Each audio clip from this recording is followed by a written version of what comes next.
So when we were structuring this panel, I thought, let's pick out those people who are not just technologists, but who are actually running a payroll, okay? Who are at the end responsible, for what they called EBITDA. Okay, most of you actually have real EBITDA. One doesn't yet, but we'll get to that. Okay, so actually producing profits, and how is that different from designing a product? Okay, from being part of an engineering team. So what I'd like to do is, starting with you, Ravi, just give us a minute or so about your industry, because there are so many people who don't know anything about aerospace materials. So just tell us about what's key about your industry and what's key about your company within that industry, and keep it as short as possible. We are in the metallurgical industry. Worldwide, it's the most ancient industry, as you all know.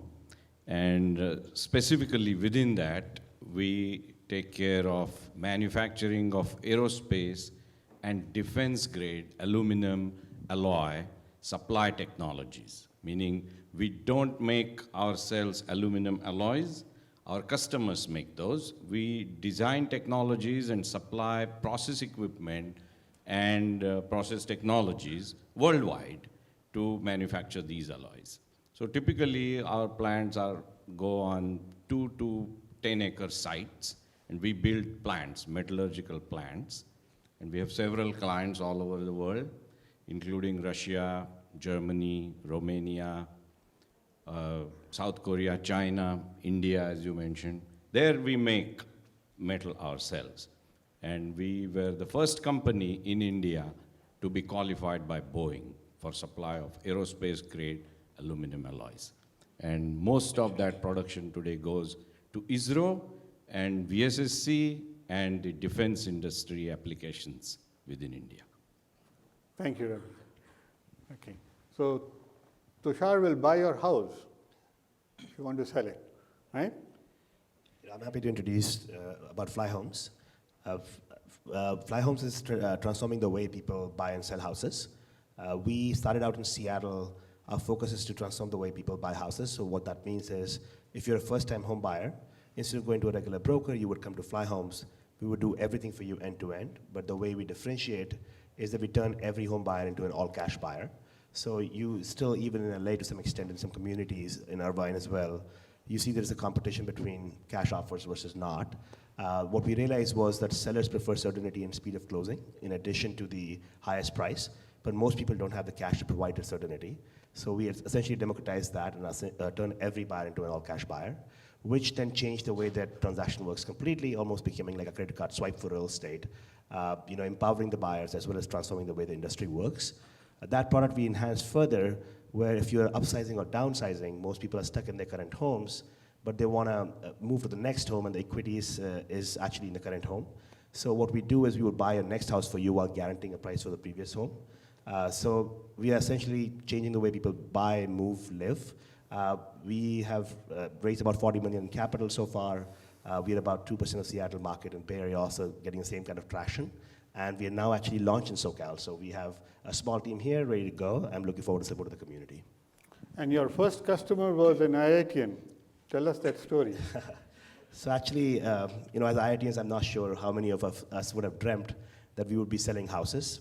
Neither did I. I never thought in my life that I will be a realtor or selling houses. We started out as a machine learning company. My background was machine learning, trying to save energy in every house. And then we said, okay, how do we make housing become more transparent? And we had just become a brokerage so that we can have the access to the data.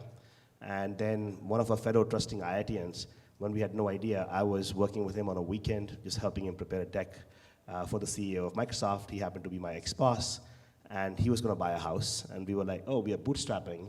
We have a license. Why don't we just make you buy a house? And his first question was, do you know what you're doing? I'm like, absolutely not. But we would learn. And he trusted us as a fellow IITian, and by Monday we had sold the first house.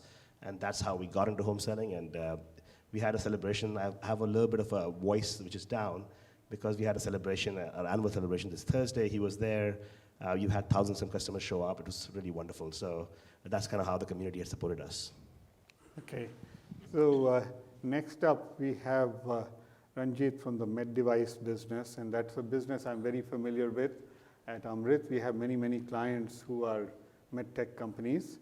And medical devices really bring together material science, AI, plastics, the understanding of the human body. So many different things have to go in, to actually have a successful medical device. So tell us a little bit about your industry, about Becton Dickinson very briefly, but about your business unit in particular.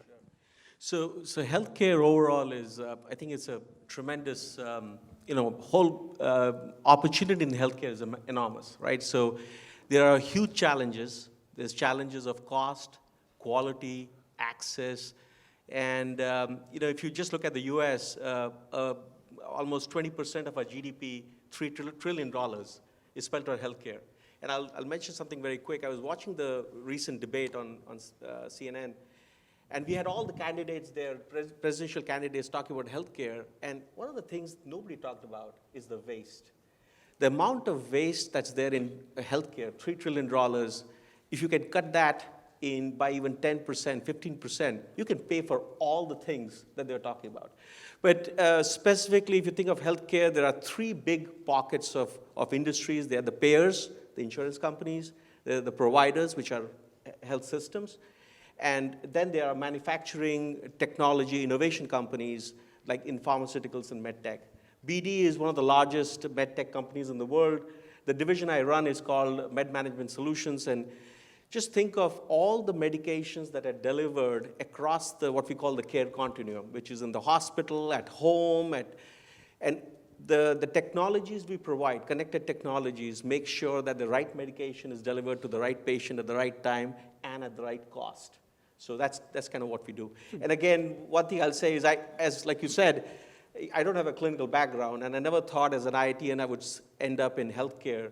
But healthcare today is very exciting because it's got all the technologies you can think of, from core engineering to data sciences to genomics, all kind of coming together, converging to drive new solutions. So help us understand, is this software or is this a physical product? It's both. It's both. Yeah. So describe the physical product to us. Since we are engineers, we need to know that. So think of, imagine the combination of medications, let's say in a hospital. A nurse would want to go and pick out medication. So we will have the dispensing stations, but they are connected to the EMR, the electronic medical record backbone of the hospital. They're constantly talking to the hospital. Now, what does that mean? That means that the nurse will make sure, that the system makes sure that the nurse will only pick up the right meds. It reduces medication errors. It reduces the unwanted time. And imagine an infusion pump. Imagine the ability of the pump to be a smart pump and stop the infusion if it's not the right drug to the patient. You save lives. So that's where we come in, is how do you use technology to improve care and you improve the medication errors and drive access. Okay, thank you. Pramit? So at Transform, our vision is to literally try and transform how energy conversion is done. So anytime you convert electricity from one form to another, say AC to DC, charging your laptop, charging your phone, or whether it's your electric car charger, there is an energy loss. Every electrical transaction, there is an energy loss. It's like paying tax, which all of us pay, hopefully. And you want to minimize that, obviously. So we are trying to develop and penetrate this area where we use gallium nitride, which is an ideal switch with very less loss. Think of it like a on-off switch, like your dimmer. You dim your light bulbs, and it's a very inefficient way to do it. But if you had the perfect switch, you can do that transaction, AC to DC conversion, with zero loss.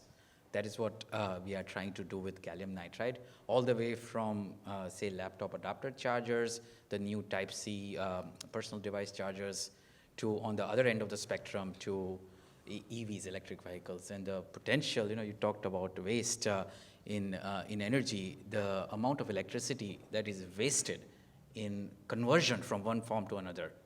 If you eliminate that electricity, just 10% of that, that's equivalent to powering the entire West Coast. So that's not, of course, what our little company will do, but it's a part of aspirations where 10, 20, 30 years ago, 10, 20, 30 years, you can get to that sort of vision. Okay, great, wonderful. So now I want to start getting a little bit more personal about your stories. So Ravi, tell us a little bit about what led you to start a company. You have a very deep technical background. What led you to take the risk of, setting up a payroll and taking that risk? Before I started my company, which was about 24 years ago, prior to that, for a dozen years, I was working in the aluminum industry. And we wanted to buy certain specifically designed equipments and systems. And there was nobody that was willing to change their processes and their drawings and deliver to us what we wanted to buy. So I thought that was a great opportunity to jump into this industry. It's a capital-intensive industry. But if there is nobody willing to do special engineering, custom engineering, then there stays the opportunity always. And that's how we have grown all the years. So you said that this is capital intensive, and most of us who are IITians came here, some with $8 in our pocket, some maybe with $800 in our pocket. But how did you go about raising the capital? The best way, use the customer's funds. So you design a solution and sell, and we do that today also. You design a solution and sell it to them at an attractive price payment structure. Then they are willing to take risk with you. And before the project is delivered and the product is and the plant is commissioned, you allow to hold them a significant portion of the payment that will come to you, if it's really a new kind of technology that you're developing. So it helps to bring in the customer as a funding agency. Awesome, and that's an important lesson, I think. When we talk about funding, we always hear about angel and venture capital and so on, and that they get all the press, but most companies don't actually take either angel or venture funding to get going. Microsoft didn't, Dell didn't, so it's not an unusual path to follow. So let me jump over to you, Ranjit. You worked in large companies for the most part, right? And so did you make a transition from being technical to running a business unit? Yes, I did. Okay, so can you just keep the mic closer as you answer and Yeah. tell us, what was that transition like? I mean, why did you do it, and what was it like, and how is life different as a result? Yes. So I did make a transition. I was, for a long time, I was in operations, very technical. And I think one of the things I enjoy is,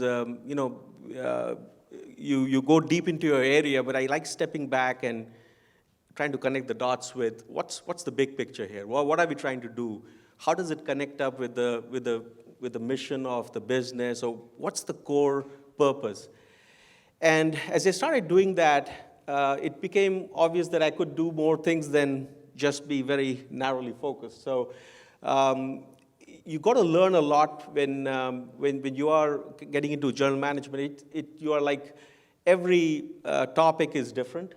I think you have to have a lot of learning agility and also a lot of humility, because you're talking often to experts who know, you may know enough about your own space, but you're often talking to people who are deep, deep experts in their own space. So the core value here is, how do you connect the dots? How do you make the sum of the parts bigger than the whole? So I made the transition. The other thing I think as I made the transition was also developing what I call, what is my leadership identity? And that was an important one for me, which is, as when we are technical, and people typically from IITs, we are very good in the technical side of things, in the math, the science. And we are very good with dealing with ambiguity. We are, and basically as Indians, I think we are born with that capability, and it's good. But when you come to this country, one of the things I learned was, you got to know, when you're in a room, you're in a meeting, the team needs to know where you stand. You cannot always be ambiguous. You have to be, and that your actions start creating your leadership identity. And that's another thing that helped me, that you have to sometimes be very assertive. You have to take a stand. May not be the popular stand, and you have to stick to what you say. So those are some of the changes I made when I went in from being a technical person to running a business. Let's drill down on that a little bit, because I think deep in our Indian culture is this respect for elders. It's also, unfortunately, after 200 years of being ruled by another country, is that there's this respect for, those guys must know better, because they rule us, okay, whoever those guys are, right? So at some point, people who have been successful in this country have made that transition to say, yes, I can do that, and I can do it as well and maybe better. Okay, we have the CEO of Google, we have the CEO of Microsoft, we have all of these people, the former CEO of PepsiCo, who've made that transition. So just give us a little bit more insight on what, there are people in this room who are saying, hey, can I do this? What would be your advice to them to say, when you talk about being assertive? I think the things I would say is that, often we feel, we have a question in our mind, and we'll feel that, look, maybe it's a dumb question. But honestly, I'll tell you, in the beginning, I used to have this question, I don't think this is a good question. Maybe I'm like way out on the left field. But as I slowly started asking these questions, I found a lot of people were nodding their heads. So I think the thing we have to overcome from our own self is that we have the gift of, I think most Indians and especially folks from IIT, we have the ability to connect the dots. And we do that fairly well. So it's okay to ask questions which you feel are not the brightest, because there may be some angle to it, there may be some ways you can connect the dots. And the thing that you got to know is that if you're always kind of on the fence, then people start saying, okay, where does he or she stand? What's his leadership style? What's the capability? So if you want to really excite an organization, as a leader, and you're especially leading a large organization, it's about setting a vision. It's about creating an alignment and interest and excitement. They need to know where you stand, and they need to get excited. So those are some of the things I would say that doesn't come naturally to IITians, but you got to work on it. And you have to be authentic. You have to be authentic, because people don't go with what you say. They watch what you do. And over time, they build up this image of, okay, does Ranjit actually do what he says? So those are some of the things I picked up. I think the most important thing for us and me, what has been, is a lot of common sense and enjoying what you do. Whether living in education is, of course, the critical, it's a backbone of what all of us have. So that's a given after a certain level. But do you enjoy with passion what you do? Whether it is late night CAC sessions at IIT, or doing something with friends, or going to work every day doing something. If you don't enjoy it, you will not be who you are. So for us, it's that passion of what you truly believe in, and what for me personally is the intersection of technology and business that is highly motivational. And so is your passion gallium nitride? Not at all. No, okay. So tell us, what is your passion? Basically, what we thought, in very simple terms, one of my passions is to live in Santa Barbara. Now we are getting to it. Okay. Right. So as an incidental story, I rejected some nice opportunity at a nice university, Yale. It was a fellowship to come to Santa Barbara. Nice weather. I used to watch a show on TV called Santa Barbara. I can relate to that. My daughter went to Santa Barbara. So, and then we've been there. But really, what it is the experience that we got there is the university was awesome, actually. Even though it was kind of accidentally I chose it. It was very practical, how interdisciplinary you can connect the dots from not only technology but business. Multiple professors coming, working together, not many egos. Let me ask you a harder question. Sure, of course. Come on. So your partner is an IIT Kanpur guy, Yes. whom I've known since the Kanpur days. Okay, so we're going to get controversial. The two of you have been together for a while. We have known each other more than our wives. Yes. So question is, when you disagree, how do you resolve it? Sometimes it stays unresolved, but you agree to disagree, and then you don't, if one or two things, we are complete opposite personalities. And he's the CTO, I'm running the company in operations, but the two visions coming together, it's very, very important, because that inherent deep-rooted respect is there. So whether you are right or wrong, that doesn't matter. You know, many times we like to be right, but we may or may not be right. But it's really, you have to trust the vision of the team together, and the common passion that we have is we are making, if we are successful to the extent that we want to be, we'll make a social impact, not just make a business, which of course we have to do, but we'll make a social impact as in we'll save electricity, reduce energy consumption, maybe take off a few power plants off the grid. So Tushar, tell us about how your IIT Guwahati education taught you to connect the dots. I think there are many facets of going to IIT, I think, which has helped me become who I am. I think I was just thinking of this. I think the first thing, I think as an entrepreneur, is you need belief, and which is a little bit more subjective than objective at many times, because you don't know exactly what you're chasing, but you kind of have to believe that things will come together. And I think that belief was very much innately set in, I think, all of us as you go through the IIT selection process, right? I mean, you were studying for the larger good, you were working hard, and then that success that you met at that early age, I think, set up the belief. But at the same time, with the belief, you need humility. I think so. As soon as you show up in IIT, it's very humbling to see all of your classmates and sort of how good they are in every skill, and being willing to learn from them and sort of learn every day and ask the uncomfortable question and know there are many people better than you in many different ways. So I think that is the second thing that I thought came in. And more to IIT Guwahati specifically, I think was really interesting because I went there in 2002. Only a batch or two had graduated at that point, so it was one of the earlier IITs. And it was a very entrepreneurial environment because everything there was to be started from scratch. So we started a hockey team together, and we're going and competing at IIT Bombay for inter-IIT. Technical festival was very small, and that year we almost made it 10x that year. So I had a chance to start a lot of these things, and I never thought I would be an entrepreneur. But when I look back, many of my entrepreneurial experiences and that drive was with my fellow IITs in IIT Guwahati. So I think that exists in all IITs, but I think particularly in IIT Guwahati, that point was a very unique time and place to be at.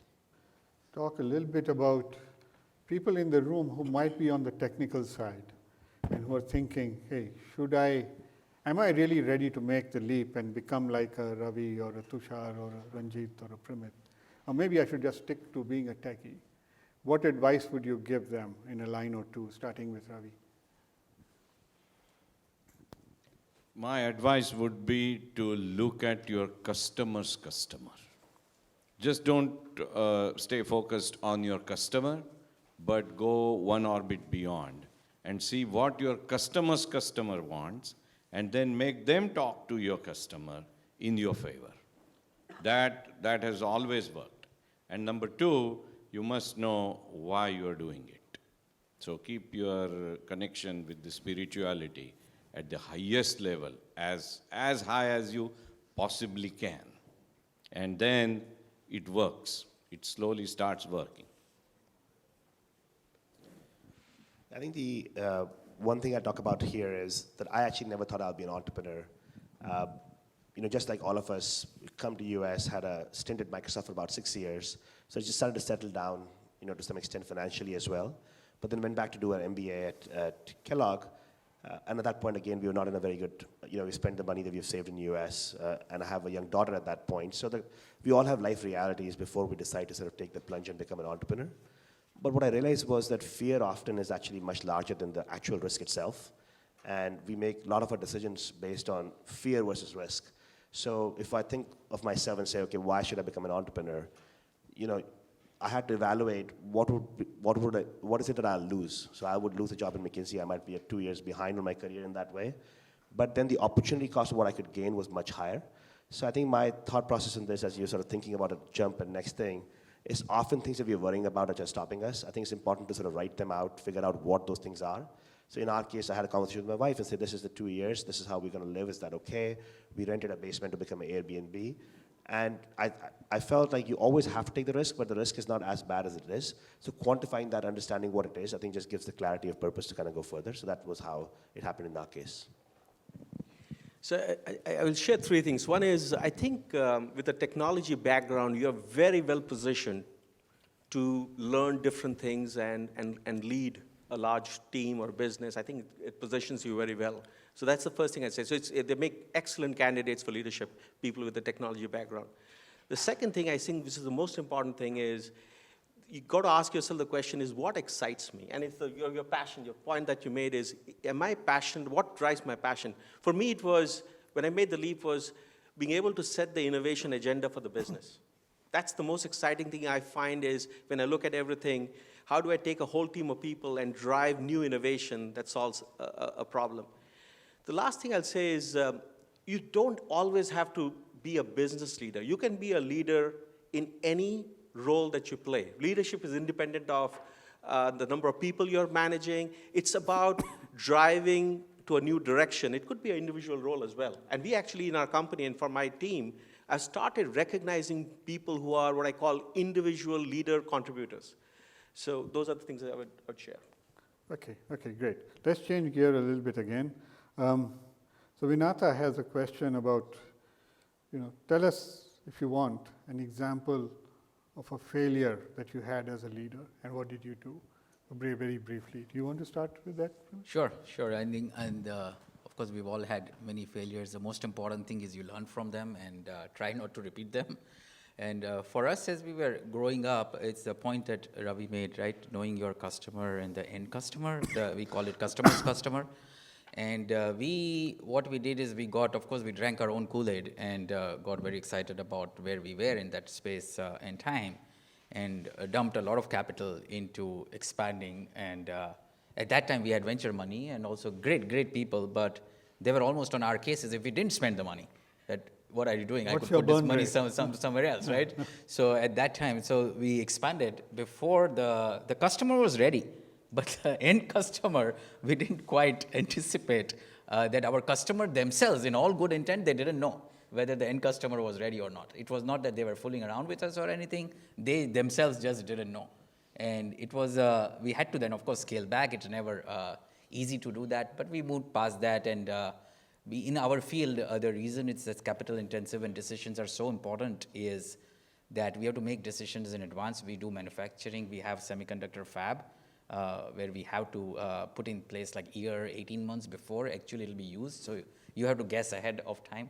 And we did guess because, we believe make a right decision for best thing, make a wrong decision, second best thing, make no decision, that's the worst thing. So we guessed wrong at that time, but then we moved on and established a partnership in Japan with a factory where we own some part of it, and we could get over the elimination of that burn, that facility, and then move on in future. But knowing the customer timing is extremely important. Okay. Ranjit, do you want to take a quick stab at that? Yeah, quick stab. So I think, first of all, failures are good. If you're not failing, then you're not trying. So I think you have to be having that mindset. One of the failures we had was, I won't go into the details, but we fell in love with the technology without trying to really understand what's the root problem that we are trying to solve. So, and the learning from that was you got to start with the problem and then back into the technology rather than the other way around. And there's a question here from Vindhya. Where are you, Vindhya? Okay. And she's asking, what role does intuition play in your decision making? Okay. Not about science or technology and thermodynamics 101. What role does intuition play in your decision making, and how do you weigh that against reason and fact? And Ravi, I'll start with you on that. Well, intuition is everything. Without intuition, you should not make any decision. Logic is false. To whatsoever extent you will try to deduce anything logically, you will always find tomorrow there are more branches that can grow out of it. So you have to go by intuition, and then you are also ready to own the consequences and the results. If you trust logic, then you will be reluctant to accept the outcome of whatever happens, if it's a success or failure. But if you go ahead with intuition, and if you go ahead with understanding what makes you tick, then every step is a success already. Okay. Anybody else want to take a quick stab at that question? I'll take. You go ahead. Go for it. So I think it's, again, I think you got to use intuition a lot. The thing I would say is that if you are fairly new to an area or a field, you got to think of ways to test out your intuitive reaction. Is there a way where you can validate it through other means very quickly? And as you get deeper and more knowledgeable in that space, you trust your intuition a lot. But let me go to a question. I won't name the person asking it because of the way I'm going to frame this question. So, the most successful American company in India is Boeing, right? They have like $15 billion of sales in India over time. And they once had an executive search looking for the head of Boeing India. And they called me saying, Gunjan, do you know anybody? Who would know India very well to do this job? And my response was, from what I know about Boeing, it really doesn't matter whether they know India or not. They got to know Boeing. It's such a darn complicated company. Okay, if they don't know Boeing and they know India, they'll fall flat on their face. Okay, and ultimately they ended up hiring somebody from GE who knew Boeing very well because it's a good customer Boeing is a good customer for GE Aerospace. So they went the right way. But the question is from somebody in the aerospace business who's saying, at these large companies, these complex companies with multiple priorities, and you experience that, how can IITians thrive in this corporate culture? How do they, I think what he's not said is really, how do they deal with the politics? I know how to solve equations. I know I'm the smartest guy around or gal around as far as technology goes. But, somebody's power is rising and somebody doesn't like somebody else. How do I deal with all of that? That corporate culture and politics. I'm adding to his question, but just give us a sense, starting with Ranjit.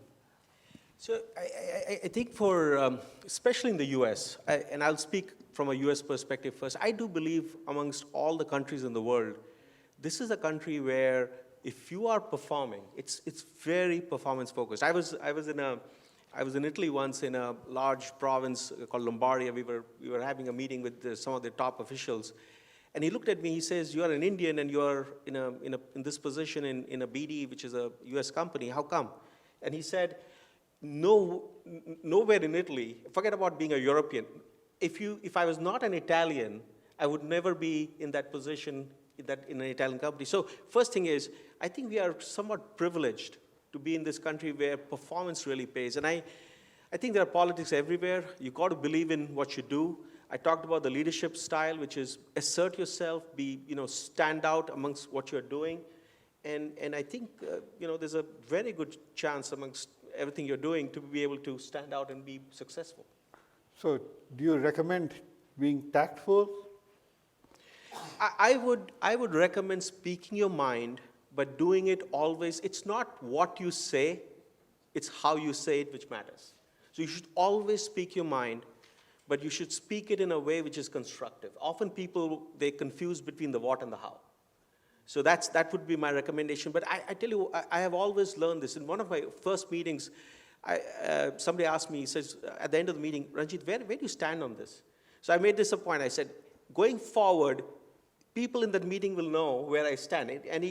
Any decision, they'll know where I stand. And often, it's not my decision that wins or it's the final decision, but that's okay. But being able to be comfortable with the fact that they know where you stand, what's your position, what's your leadership style, I think is very important. Okay.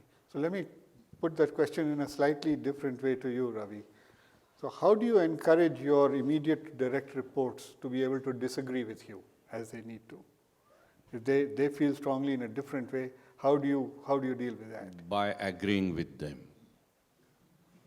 Okay, Then they feel they have done something wrong. How come my new idea has been immediately accepted? So first you agree with them, and then you try to get them to focus on what ifs. But if you reject their ideas immediately, it is not helpful for their psyches and for their innovativeness.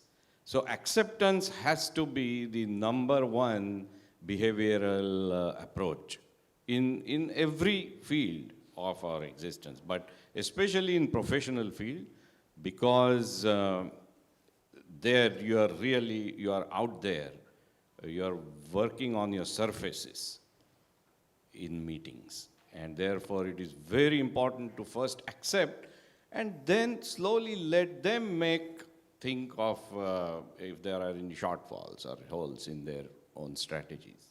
Okay, great. So let me turn now to the two venture-funded entrepreneurs, and Rajat Bakshi from Roorkee.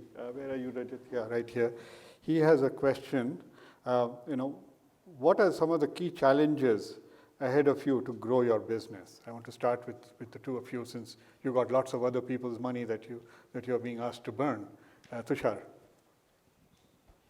I mean, there's several challenges that come up with a venture business. I think certainly having a growth, when you raise venture money, you raise it with the expectation that you're going to transform a complete industrial category, right? I mean, that's otherwise, as Gunjan mentioned, there's multiple ways to build a company, and it's not necessary to raise venture money. In fact, when we started a company, we were a profitable company and had almost bootstrapped ourselves to $1 million or $2 million of revenue.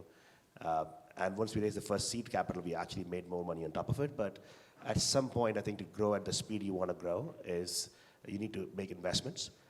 So as a part of that, I think the biggest challenge in many ways is growth.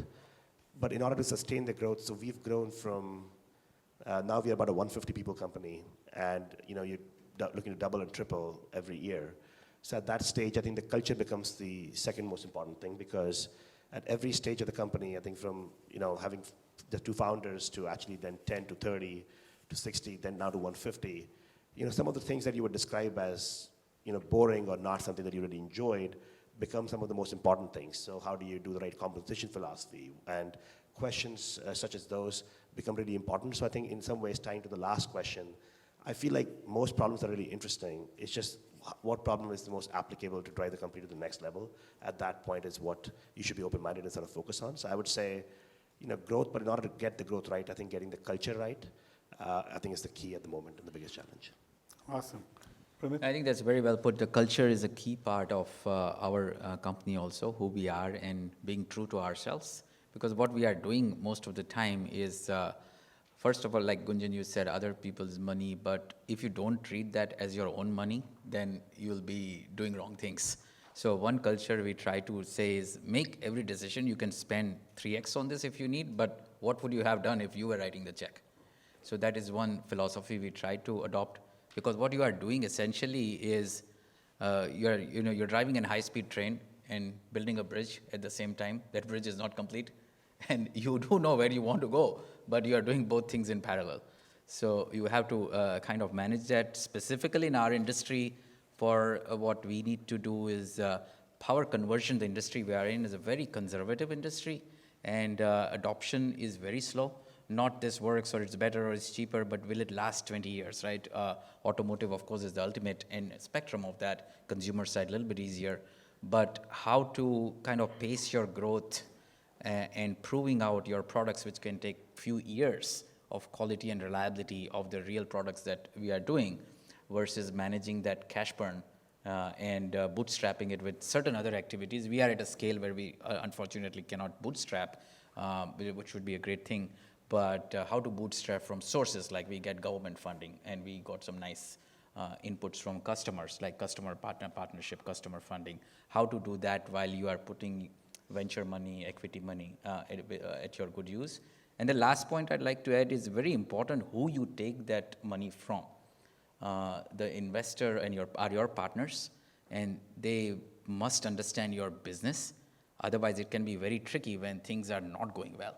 They won't hesitate to cut the cord in a moment. But people who understand and who are believers in your vision, because they are believers in the industry, they know it, they'll be more likely to be long-term partners. Last week, we saw Chandrayaan-2 go into orbit around the moon, and then the Vikram lander named after Vikram Sarabhai, take off from it.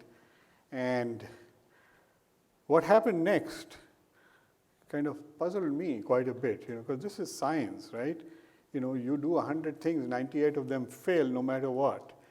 But there was, you saw the chairman of ISRO in tears. You saw this very emotional outburst all across the country. What would you be, if the chairman of ISRO was sitting here, what would be your advice to him? How do you go about doing, something like this, and what public face do you present? Ravi, since you work in the aerospace business, if you can't comment because ISRO is a customer, I understand. No, not at all. Well, one must learn in life the art of picking up your heart. It happens. It happens every now and then that you will be disenchanted. that you will feel sad.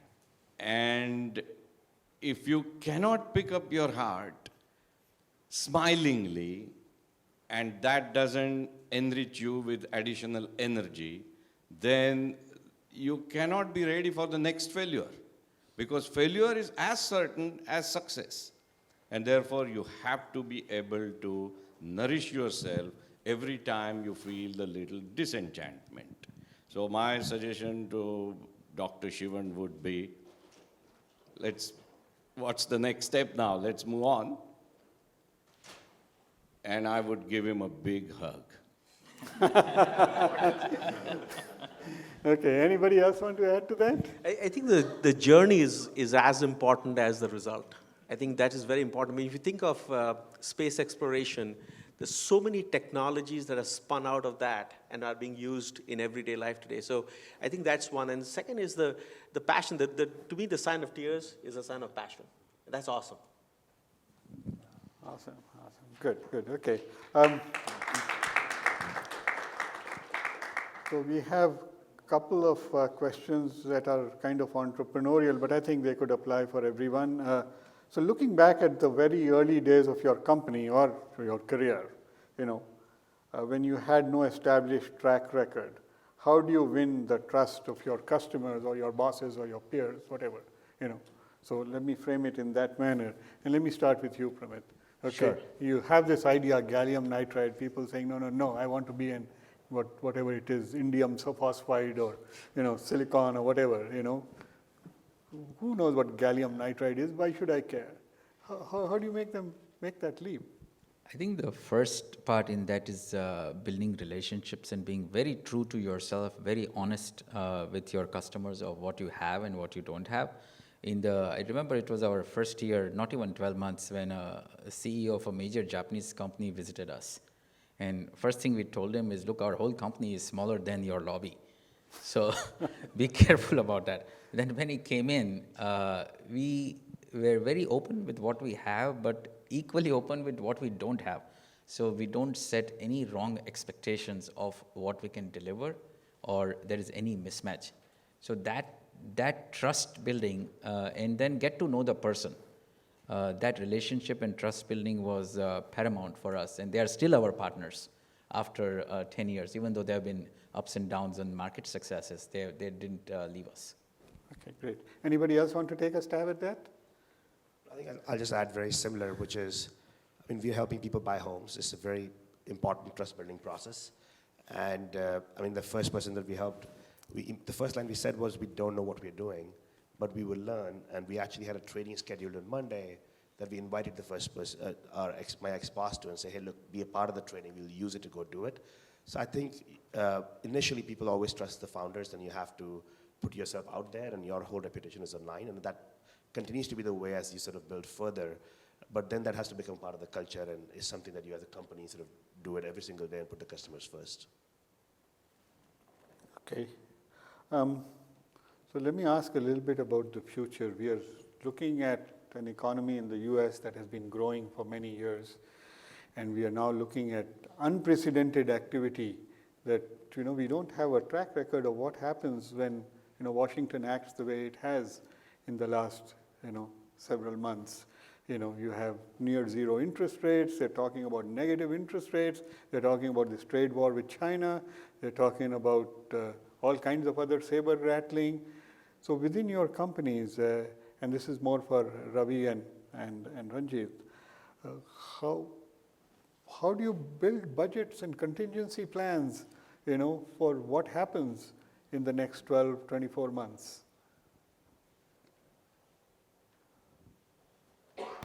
You have to keep finding market gaps. And that's how we keep advancing our research funds. I'll give you one example. The way this administration has done good work in energy savings. If you look at the weight of a vehicle, to move a 200-pound body mass, you are moving 3,000 pounds of steel, average 3,000 pounds of steel. It doesn't make sense. Just to take a person, 3,000 pounds of steel, you have to move. So the capability of that vehicle is to take care of so much cargo weight overall. If you look at airplanes, a typical jumbo jet cargo plane weighs 120 tons. And it has a capability to lift and fly with exactly 120 tons of payload.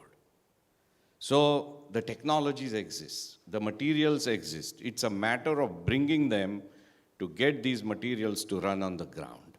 So this becomes an area to continue to explore and develop. So as they mentioned, that connecting the dots is one of the key proficiencies of IITians. And I have always found IITians excel anybody else in connecting the dots. So with that, if you keep thinking in your own field of activity, 1 orbit beyond, 2nd orbit beyond, and 3 orbit beyond, and then automatically the heavenly portals will open and you will find out from where the rays are emerging. How and where in different levels there exist opportunities. And those you need to start tapping, and that's the best risk insurance one can build for the business. Yeah, I'll do it very quick. So first of all, you're right. There's a lot of uncertainty, and especially nowadays with all the trade wars going on, it can swing things. So we're doing 2 or 3 things. One is we ring fence our innovation. So what that means is that we don't get distracted on the day-to-day, and we ring fence the innovation focus, the innovation dollars, the research, the people, because you are always thinking the long term here.